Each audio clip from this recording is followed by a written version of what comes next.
제가 오늘 지금부터 할 얘기가 되게 중요한 얘기였는데 그 얘기를 미리 예습을 시켜주셨어요. 오순절에 성령의 역사가 일어나고 그 역사가 일어나게 됐을 때 사도들이 다 방언을 말했잖아요. 그죠? 그런데 성경을 잘 들여다보면 그 방언을 했을 때 주변에 있는 사람들도 그 방언을 알아들었다 그랬어요. 그러니까 성령의 역사는 어떤 개인에게 나타난 것에서 그치는 게 아니라 이 성령의 역사가 반대쪽에서도 같이 서로 조화를 이루어서 하나가 되어질 때 이제 이런 역사가 일어나는 거죠.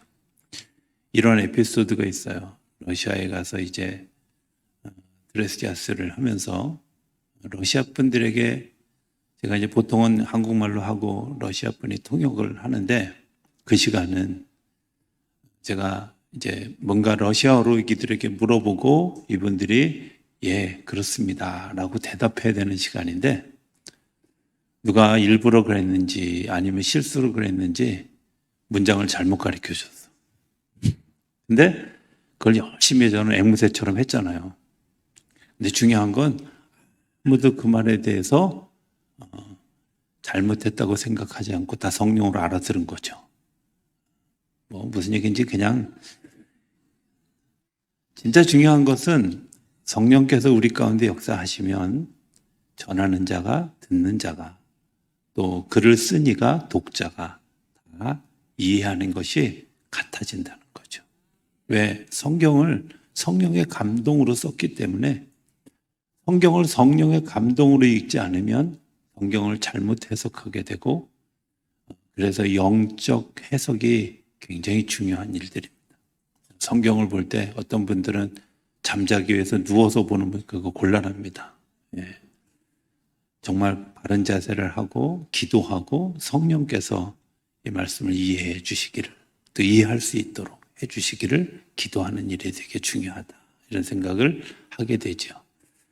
제가 오늘 설교 제목을 성냥팔이 소녀의 성탄 이렇게 제목습니다.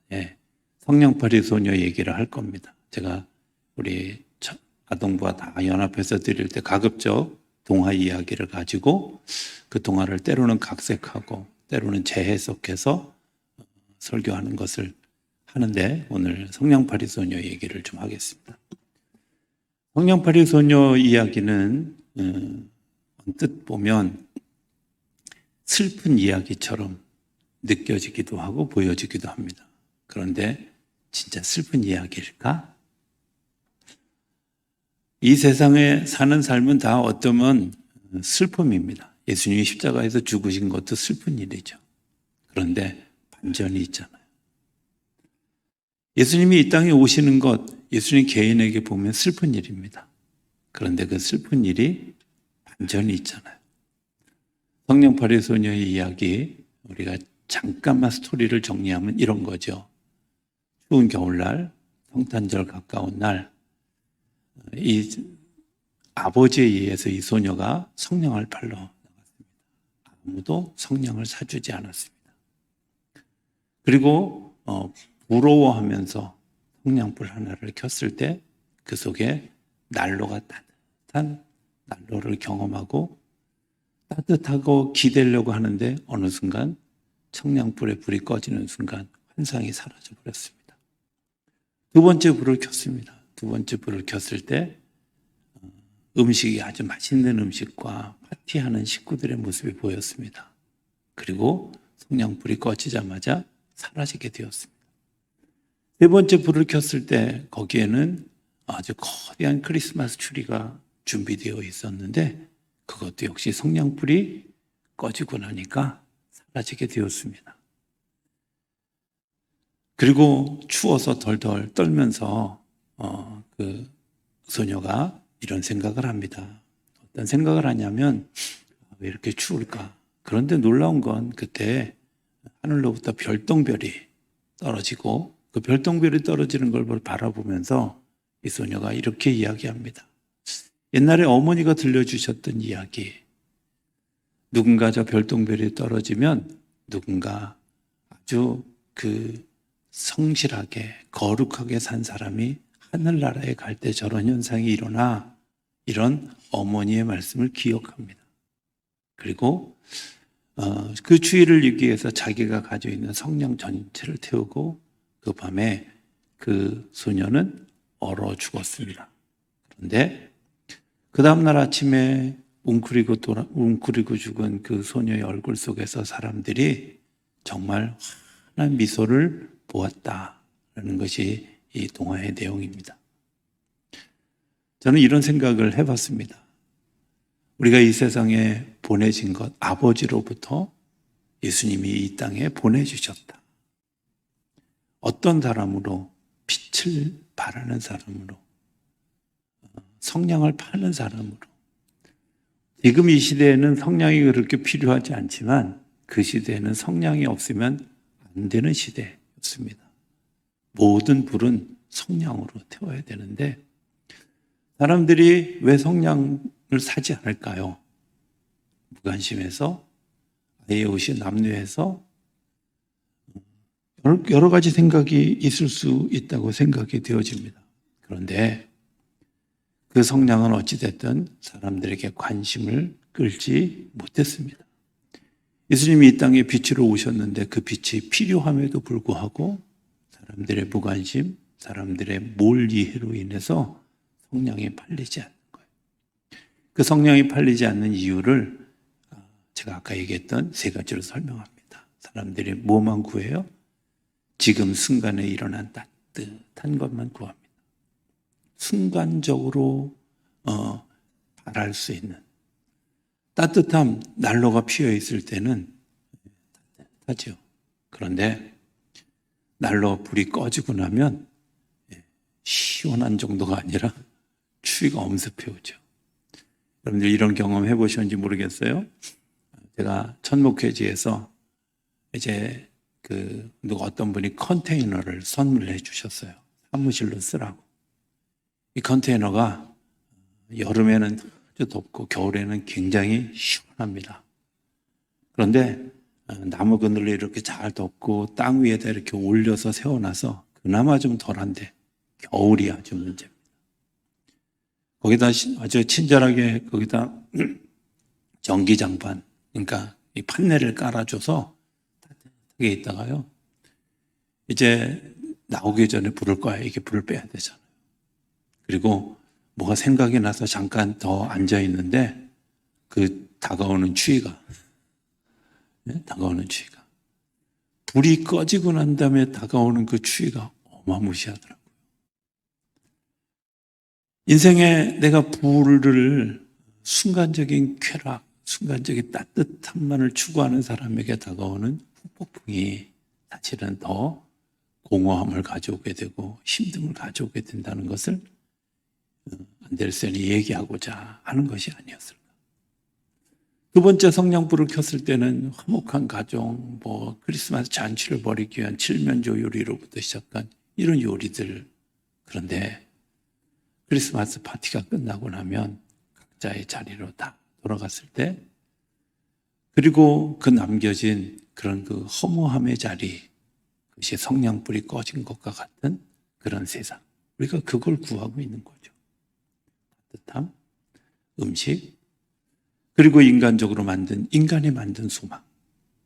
크리스마스 추리를 바라보면서 그 크리스마스 추리에 뭔가 자꾸 소망하는, 그리고 그것을 바라보면서 뭔가 마음속의 기도를 엉뚱한 곳에 하는 그런 일들을 행하고 있고, 그 시간이 지나고 나면 크리스마스 추리는 별 의미가 없는. 제가 한번 고독에 가서 이렇게 전도사 사역을 할 때 성탄절이 지나고 난 다음에 크리스마스 추리를 너무 추워가지고 눈도 많이 오고 해서 1월 달까지 남겨뒀었어요. 그런데 어떤 분이 지나가면서 그러더라고요. 이 교회 되게 게을러. 안 믿는 분이 지나가면서 그렇게 얘기하는데 얼마나 날씨 뜨거운지. 그러면서 제가 그때 느꼈어요. 크리스마스 추리는 1월 1일 되기 전에 해체해야 되겠구나. 왜? 그 시즌이 끝나면 아무 의미. 오늘 우리에게 빛이 그런 의미가 아닐까요? 오늘 성경에 보면 이렇게 성경이 이야기합니다. 잉태하여 아들을 낳으린데 그 아들을 낳는 일들이 성령으로 잉태되어지는 것. 그것을 뭐라고 얘기하냐면 헬라어로 펠코만이라고 합니다. 성령이 임하시다. 성령이 영향을 주다. 성령이 나타나다. 마리아가 임신한 것은 성령께서 영향을 주어서 임하여서 펠코마니가 되어져서 그에게 임하였습니다. 그러면 해석은 어떻게 해야 될까요? 해석은 펠코마니가 어떻게 우리 속에 다가와야 되는지를 이야기하는데 그것을 성령의 나타남으로 이해한 것을 35절에 보면 천사가 대답하여 이르되 성령이 내게 임하시고 할 때 이 성령은 에피스키아조라고 합니다. 바꿔 얘기하면 이 에펠코마니가 되어진 것을 내가 에피스키아즈를 받아들여야만 비로소 이 이야기가 성령이 말하고 성령이 말한 것을 듣는 것으로 받아들여지는 거죠. 그런데 그렇게 되어지지 않고 잘못된 해석을 하기 시작하면 사람들에게 억측이 나오는 거죠. 처녀가 아이를 낳았어요. 결혼도 하기 전에 이런 일이 생겼어요. 뭐 이런 억측들이 나오면서 그것이 정죄가 되어지고 그것이 오해가 되어지고 그리고 그것들이 허무하게 느껴질 때 우리 속에 다른 소망, 따뜻함의 소망, 잔치집 같은 그런 소망, 그리고 크리스마스 트리를 만드는 인위적인 소망들 가운데 우리의 삶을 바치게 된다는 거예요. 성령으로 옷 입는가, 에피스키아조라는 말 어떤 뜻이냐면 옷을 입히다 이런 뜻입니다. 여러분들 이런 거 아세요? 군대 가면 목욕탕에 들어갔을 때는 다 벗고 있으니까 신분이 누군지 몰라요. 근데 탈의실에 나와가지고 옷을 입으면 2등병, 1병, 상병, 병장, 심지어 간부, 스타까지 옷을 입으면 달라지잖아요. 여러분들 우리가 어떤 옷을 입고 있느냐? 내가 성령의 새 옷을 입고 있느냐? 아니면 내가 옛 옷을 입고 있느냐? 우리가 빛이 드러나지 않았을 때는 그 성령의 역사가 우리 가운데 일어나지 않았을 때는 우리가 알지 못하지만 이게 성령으로 되어진 것이구나. 성령의 역사로 나타난 것이구나 하고 우리가 옷 입었을 때 무엇을 발견하게 되냐면 그 속에 담겨진 진정한 의미를 발견하게 되는 거죠. 아이가 추워서 덜덜덜덜 떨고 있으면서 우연히 일어나는 한 현상을 보았습니다. 그 현상은 별똥별이 떨어지는 거였죠. 그 별똥별이 떨어지는 사건을 통해서 그가 기억한 것이 있어요. 어머니가 들려주었던 옛 이야기죠. 아마 그 아이는 그런 꿈을 꾸지 않았을까요? 오늘 밤에 정말 선한 사람 한 사람이 하늘나라에 하나님의 천사들이 데려 올라가는 그런 일들이 일어나게 되는데 그게 오늘 밤 나였으면 좋겠다. 그게 혹시 내가 아닐까? 그리고 간절히 기도하는 마음으로 자기가 가지고 있는 성량, 전 재산, 자기에게 주어진 그 빛으로 오는 소명에 대한 전부를 다 태워버리고 났을 때 그 속에 어떤 얼굴이 정말 길에 쓰러져서 봉사한 자의 얼굴이 아니라 길에 쓰러져서 얼어서 죽었지만 그 속에 환한 빛을 드러내는 진정한 빛이 그 삶을 통해 나타났다면 성령의 새 옷을 입은 게 아닐까 하는 생각을 하게 되죠. 저는 이 예수님의 탄생할 때의 이야기들을 이렇게 들여다보면 이런 일들이 일어나고 있는 것을 보게 됩니다.